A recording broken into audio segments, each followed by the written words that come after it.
Want to control the exact data you collect and ensure a consistent, branded experience? Customize your new ticket form's look, layout, and field sequence. Log into the HappyFox Agent portal. Head to Support Center and select Look and Feel.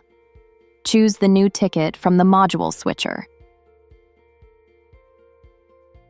Once you're there, utilize the right sidebar layout options to tweak elements or remove widgets across the form.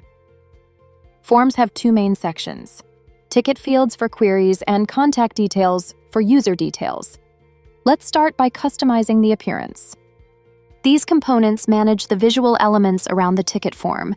The banner allows you to personalize colors, images, and welcome text to match your form page. The custom area text lets you add personalized texts and images in the new ticket form, enabling changes to the background color. You can include a custom message following ticket creation as needed. Here I am adding, "Thank you for contacting us.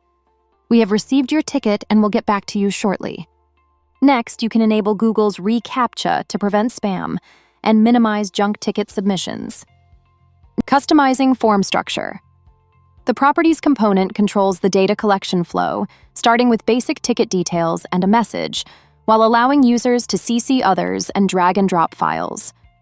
Reordering fields allows flexibility with individual items like email, full name, subject, and message within the ticket fields and contact fields. You can reorganize the ticket fields block and contact fields block to prioritize information above ticket details, or the opposite. You can switch the block and individual components. And just save it. Use the form style under Properties to customize background color, text color, as well as individual filed title text, and manually override heading and button texts. Drop-downs and inputs are derived from HappyFox's custom fields in the Manage section. Set these up first, so they're part of tickets for automation and reporting. Click Save to update in real time, then review the draft or publish to go live. This process requires Manage Support Center settings and customized look and feel of Support Center permissions. If you need more help, click on Support to chat, submit a ticket, or read our knowledge base articles. You can also visit HappyFox University for more videos like this one.